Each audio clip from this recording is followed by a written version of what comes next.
ایک تمہارا میرا کیلکولیٹر ہے، ایک رحمت کا کیلکولیٹر ہے. یقین کریں ہر چیز لاجک سے نہیں ہوتی. اور یہ تو اتنی واضح ہے، یہ تو اتنی واضح ہے. بٹھاؤ کسی اکاؤنٹنٹ کو، بٹھاؤ کسی چارٹرڈ اکاؤنٹنٹ کو، اس کا اکاؤنٹ بتائے گا کہ زکات دو گے تو پیسے کم ہوں گے، صدقہ دو گے تو پیسے کم ہوں گے. ایمان کیا ہے کہ میرے آقا نے فرمایا، میں قسم اٹھا کر کہتا ہوں، نبی پاک نے صرف یہ نہیں کہا کہ میں کہتا ہوں، میں قسم کھا کر کہتا ہوں کہ اللہ کی راہ میں خرچ کرو گے مال کم نہیں ہوگا. میں کیلکولیٹر کی مانوں یا اپنے نبی کی مانوں؟ اور جنہوں نے مانی نبی پاک کی، پوچھو ان سے، ہر سال ان کا پیسہ بڑھتا ہے، ہر سال جو جتنا بانٹ رہا ہے اس کا اتنا ملٹی پلائی ہو رہا ہے. کیسے ہو رہا ہے؟ کیلکولیٹر تو کہتا ہے کم ہوتا ہے.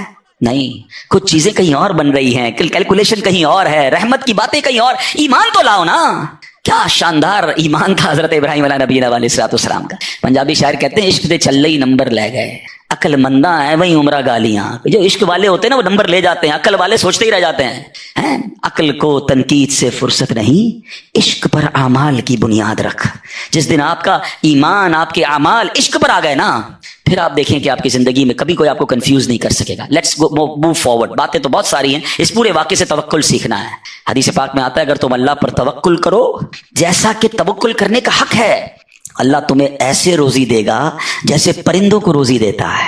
کبھی امیجن کیا اپنے پرندوں کو روزی کیسے ملتی ہے؟ حدیث میں ایسی اچھا ہو سکتا ہے انسانوں کے بارے میں فرمایا جاتا، نبی پاک فرما دیتے، جانوروں کے بارے میں فرماتے، پرندوں کے بارے میں کیوں فرمایا؟ سبحان اللہ. آپ کو دنیا میں پتہ ہے پرندے کتنے ہیں؟ ایک کیلکولیشن کے مطابق اس دنیا میں جتنے جانور ہوتے ہیں نا، وہ انسانوں کا ملٹی پلائی بائی 10 ہوتے ہیں. ٹھیک ہے، ہم 8 ارب ہیں تو وہ 80 ارب ہیں. ساری جانور، چوپائے اور جتنے بھی جانور ہیں، انسیکٹس بھی اس میں ملا لیں. لیکن فرمایا پرندے اس کا ملٹی پلائی بائی 10 ہوتے ہیں. اٹ مینس اس دنیا میں اپروکسیمیٹلی 800 ارب پرندے ہیں. ٹھیک ہے، 800 ارب پرندے روز کہاں سے کھاتے ہیں؟ کوئی سپلائی لائن کو جا کے ان کو درختوں پہ پہنچاتا ہے. کسی گھونسلے میں کوئی آپ نے کبڈ دیکھی، کسی گھونسلے میں آپ نے کوئی سٹاک دیکھا کہ جناب یہ کل کا چارہ ہے، یہ رات کا چارہ ہے، میرے چھوٹے چھوٹے بچے ہیں اس کے لیے چارہ ہے. Nothing else.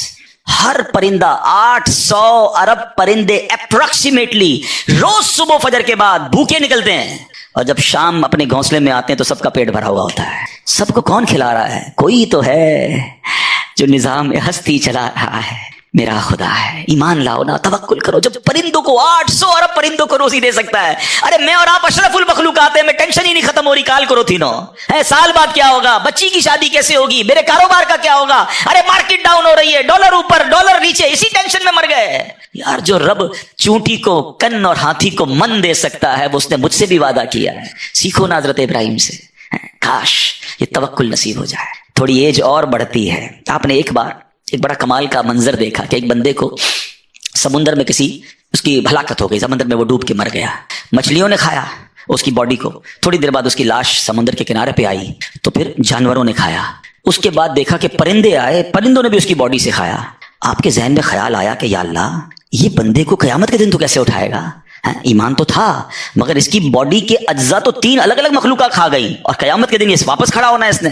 سبحان اللہ. آپ نے اللہ سے کہا وَإِذْ قَالَ إِبْرَاهِيمُ. پھر یہ دیکھیں حضرت ابراہیم کا یہ واقعہ بھی قرآن میں موجود، 3 پارے میں سورہ بقرہ. آپ کہتے ہیں وَإِذْ قَالَ إِبْرَاهِيمُ رَبِّ أَرِنِي كَيْفَ تُحْيِي الْمَوْتَى. حضرت ابراہیم نے عرض کی کہ اے میرے رب مجھے دکھا دے تو مردے کیسے زندہ کرے گا. ارشاد ہوتا ہے قَالَ أَوَلَمْ تُؤْمِنْ. اے ابراہیم تو ایمان نہیں لایا؟ تجھے یقین نہیں؟ اللہ ایمان لایا ہوں، مجھے یقین ہے، مگر میں ذرا دل سے دیکھنا چاہتا ہوں اور قرار آ جائے. میں عین الیقین چاہتا ہوں، میں اس کو مزید دیکھنا چاہتا ہوں. قال فخذ 4 من الطير. قرآن کہتا ہے رب نے فرمایا کہ اچھا 4 پرندے لے، فصرهن اليك ثم اجعل على كل جبل. فرمایا اس کو اپنے ساتھ ہلا لے، اپنے ساتھ مانوس کر لے، پھر ان کا ایک ایک ٹکڑا پہاڑ پر رکھ دے. منهن جزءا ثم ادعوهن ياتينك سعيا. فرمایا پھر انہیں بلا، وہ تیرے پاس چلے آئیں گے پاؤں سے دوڑتے. وَعْلَمْ أَنَّ اللَّهَ عَزِيزٌ حَكِيمٌ. اور جان رکھ اللہ غالب حکمت والا ہے. اب ہوا کیا، حضرت ابراہیم کو حکم ہوا کہ 4 پرندے لیں. اب آپ نے چاروں پرندے الگ الگ لیے، مور لیا، کبوتر لیا، آپ نے مرغ لیا اور ایک گدھ لیا. ان چاروں کو اپنے ساتھ تھوڑا ٹائم رکھا تاکہ وہ آپ سے انسیت پالے، تاکہ چاروں کے بارے میں کنفرم بھی ہو جائے کہ یہی 4 ہے، کوئی اور مکس نہ ہو جائے. اس کے بعد آپ نے چاروں کو ذبح کیا، چاروں کا قیمہ بنایا اور چاروں کا قیمہ مکس کر دیا. چاروں کا الگ الگ نہیں، چاروں کا ٹوٹل مکس کر دیا، اور اس کے چھوٹے چھوٹے پیس سمجھ لیں 4 پہاڑ پر رکھ دیے، الگ الگ پہاڑوں پر. اور چاروں کی جو چہرے تھے یعنی ان کی کھوپڑیاں تھی وہ اپنے پاس رکھی. اس کا قیمہ نہیں بنایا، یعنی ان کے سر آپ کے پاس ہیں چاروں پرندے کے، چاروں کا مکس قیمہ ہو چکا ہے، اور 4 الگ الگ پہاڑ پر رکھ دیے. قرآن نے کیا کہا تو انہیں پکارو. اب یہ بھی ذرا میں آگے آ کے بتاؤں گا اس ایک خوبصورت آیت کے اس جز سے کیا سیکھنے کو مل رہا ہے. قرآن نے کیا کہا کہ انہیں پکارو، تو آپ نے کہا یا ایھا الدیک. اے مرغ، یا ایتھا الحمامہ اے کبوتر، یا ایھا النسر اے گدھ، یا ایھا الطاؤس اے مور. آپ کی پکار پر وہ چاروں پرندے جو ہیں ان کا کیما اب آسمان پر اڑنا شروع ہوا. فکشن، گرافکس، آج کل اینیمیشن کا دور ہے، کمپیوٹر پر جناب لوگ بہت ساری چیزیں بنا لیتے ہیں.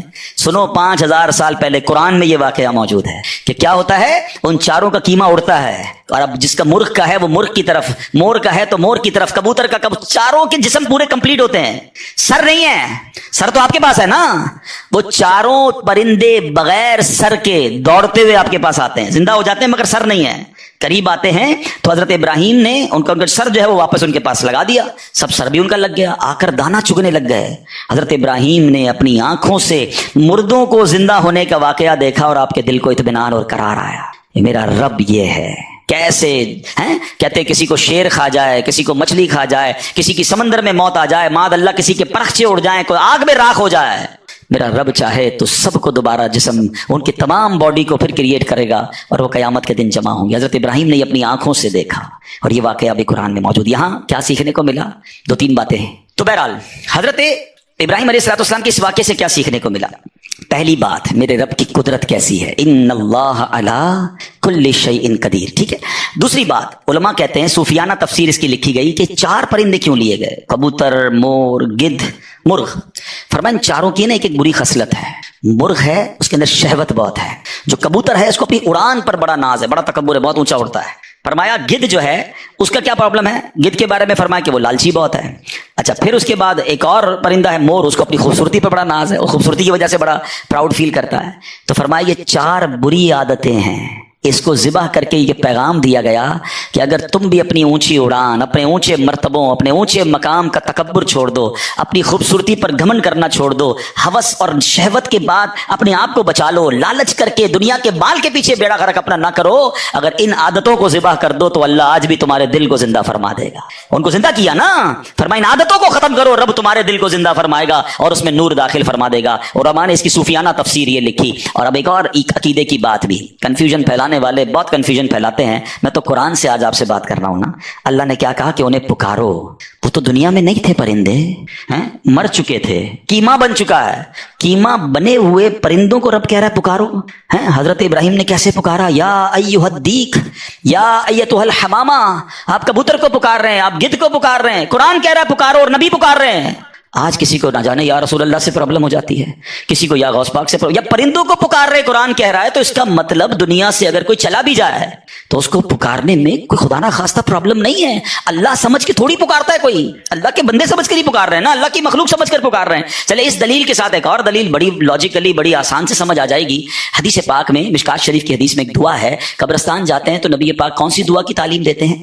السلام علیکم یا، دیکھیں ماشاءاللہ آپ سب کو یاد ہے، السلام علیکم یا اہل القبور. یہیں رک جائے. چلے پہلے میں اس دعا کو پورا، یہ دعا بھی کمال ہے، یقین کرو اتنا شاندار میسج ہے، کیا ہلانے والی دعا ہے. بندہ اللہ کرے اس دعا کو سمجھ جائے نا، زندگی کا فلسفہ سمجھ آ جائے. السلام علیکم یا اہل القبور یغفر اللہ لنا ولکم وانتم سلفنا ونحن بالاثر. اے قبر والو تم کو سلام ہو، تم پہلے چلے گئے، اللہ ہماری اور تمہاری مغفرت فرمائے، تم پہلے چلے گئے، ہم بعد میں آنے والے ہیں. قبرستان جا کر یہی سمجھ جاؤ نا، یہ قبریں جن کی ہے نا، کل میری بھی اسی میں کسی میں ہوگی. وہ ایک قبر پر تختی لگی ہوئی تھی نا، میں سمجھتا تھا میں بڑا اہم تھا، مجھے لگتا تھا میں بڑا اہم تھا، یہی میرا وہم تھا. ہم سب نے قبر میں جانا ہے. تو اس دعا سے پہلے تو میسج لیں. اب عقیدہ بھی سن لو. یا اہل القبور، قبرستان تاریخ روڈ کے چلے جائیں، میوہ شاہ چلے جائیں، سب کو کہتے ہیں یا اہل القبور. سارے تو اولیاء اللہ نہیں ہے نا وہاں پر، نمازی بھی ہے، گناہ گار بھی ہے، شرابی بھی ہوگا، اچھا انسان بھی ہوگا. ہر مسلمان کو یا اہل القبور کہہ کر پکارنا سنت، حدیث سے ثابت. ٹھیک ہے. اور اگر اللہ کے کسی ولی کو کوئی یا کہہ کر پکارے تو پھر کیا پرابلم ہے؟ جب ایک گناہ گار آدمی کو بھی قبر میں جا کر آپ یہ کہہ سکتے ہیں، تو یہ کنفیوژن پھیلانے والی باتیں ہیں. تو پہلے تو خدا نہ خواستہ کوئی بھی کسی کو، چاہے وہ اللہ کا ولی ہے، صحابی ہے، نبی ہے، صاحب مزار ہے، اس کو خدا سمجھ کر کوئی نہیں پکار رہا، وہ اللہ کے بندے ہی سمجھ کر پکار رہے ہیں. بدر کا واقعہ سنا ہوگا، نبی پاک نے بدر کے مارکے کے بعد ان مردوں کو جو کفار تھے ان کو یا کہہ کر پکارا تھا. اور حضرت عمر نے آ کر کہا یا رسول اللہ ان مردوں کو پکار رہے ہیں، یہ تو مر گئے. آقا فرماتے ہیں یہ مردے تمہارا جس طرح تم دنیا میں سنتے ہو، یہ مرنے کے بعد بھی ویسے ہی سنتے ہیں، بس مسئلہ یہ کہ جواب نہیں دے سکتے. خلاصہ حدیث عرض کر رہا ہوں. تو یہ تو حدیثوں سے ثابت ہے. تو بہرحال امید ہے کہ یہ پوائنٹ بھی آپ کے سامنے آ گیا. حضرت ابراہیم کی سیرت کا ایک اور شاندار پہلو آپ کی میں نے کیا بتایا، آلموسٹ 200 ایئرز ایج ہے.